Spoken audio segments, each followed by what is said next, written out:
Now, we have no contact of Paul with Jesus while he walked the earth, but he knew all about what Jesus was doing because his job was to go out and persecute the Christians. He knew about Christ's death and resurrection. He thought it was all fake and phony. And then he finally encounters Jesus.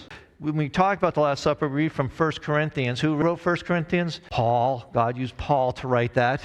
And I love when God does stuff like that. The guy who did not believe in my death and resurrection, I'll have him write about my death and resurrection in communion. And I'm like, it's the sense of humor here and stuff is so wonderful of God saying, see what I can do? See what I can do? The last guy in the world you thought would write, yeah, I'm using that guy. Like, your sense of humor, Lord, is absolutely marvelous, showing once again you can take any of us where we're at, no matter how bad, how much we don't get it, how it's not clicking, and say, I can make it click for you. I can make it real for you. And I can make it move you to a point where you're like, wow. Where Paul is like, wow, this is real.